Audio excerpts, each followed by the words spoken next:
गाजियाबाद के हिंदन किनारे नदी रोड पर 2016 में 52 करोड़ रुपए की लागत से तैयार हुआ हज हाउस अब अपनी जर्जर हालत की वजह से चर्चा में है।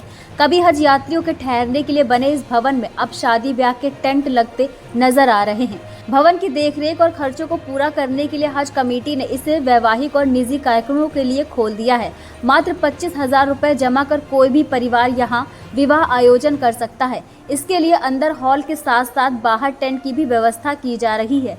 अल्पसंख्यक कल्याण विभाग ने सरकार को प्रस्ताव भेजा है कि हज हाउस से होने वाली आय को उसके रखरखाव और यहाँ कार्यरत कर्मचारियों की सैलरी पर खर्च किया जाए। शादी और निजी आयोजनों से मिलने वाली आय को इसी उद्देश्य से उपयोग में लाने की योजना है। यानी अब हज हाउस का इस्तेमाल केवल यात्रियों तक सीमित नहीं रहेगा, बल्कि आम लोग भी इसे शादियों और निजी समारोह के लिए बुक कर सकेंगे। बहुत प्यारा जिला है।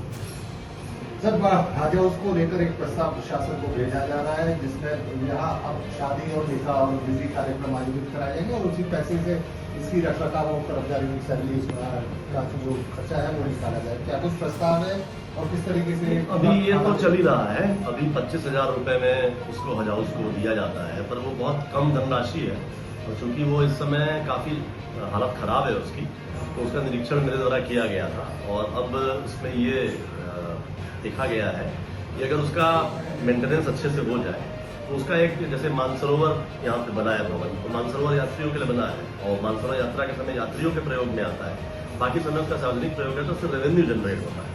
टैक्स पेयर के पैसे से बना है तो टैक्स पेयर के ऊपर ही व्यय होना चाहिए उसका। तो इस प्रकार का प्रपोजल भेजने के लिए मतलब अभी मैंने विचार बनाया है और इसका मतलब इसी तरीके से प्रयोग किया जाएगा कि हाजियों के लिए वो एक्सक्लूसिवली यूज होगा वर्ष में 2 महीने और बाकी समय उससे कुछ रेवेन्यू जनरेट हो ताकि वो उसका रखरखाव मेंटेनेंस, क्योंकि बहुत भव्य बना है, बहुत बड़ा बना है और उसके मेंटेनेंस के लिए काफी स्टाफिंग वगैरह की आवश्यकता है। उसमें कुछ लोगों को रोजगार भी मिलेगा और काफी अच्छा रहेगा।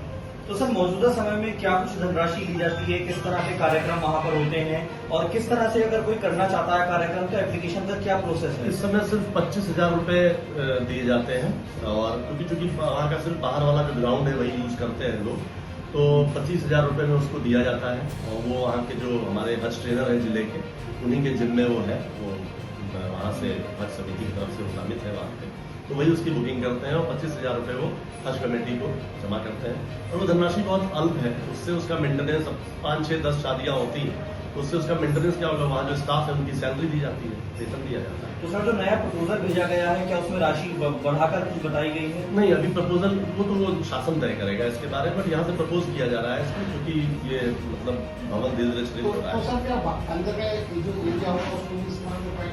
अब वो तो मेंटेनेंस उसका अंदर का एरिया जो है बहुत काफी बुरी स्थिति में है, वो जगह जगह से छू रहा है और बिजली के सारे तार कट गए हैं और सब मतलब काफी उसमें बड़ा कार्य है, कमरे हैं, बाथरूम वगैरह खराब स्थिति में है, पानी की सप्लाई वगैरह गड़बड़ है। तो जब वो एक बार संचालित हो जाएगा तो उससे मेंटेनेंस करके धीरे धीरे उसके सारे जो वो हैं वो इस्तेमाल हो सकेंगे और एक बड़े हज हाउस के रूप में भी ये प्रयोग हो सकेगा।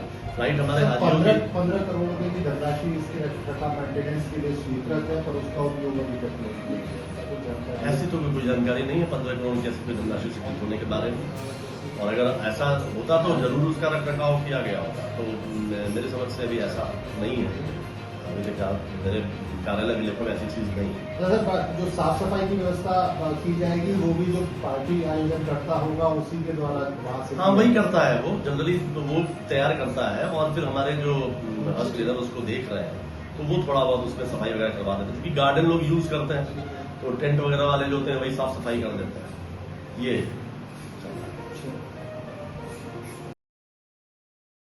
राजनीति हो या क्रिकेट, देश विदेश की ब्रेकिंग हो या आपके मोहल्ले की बड़ी खबर, सब मिलेगा एक ही ऐप में, सबसे तेज और भरोसेमंद। अभी डाउनलोड करें दैनिक भास्कर डिजिटल।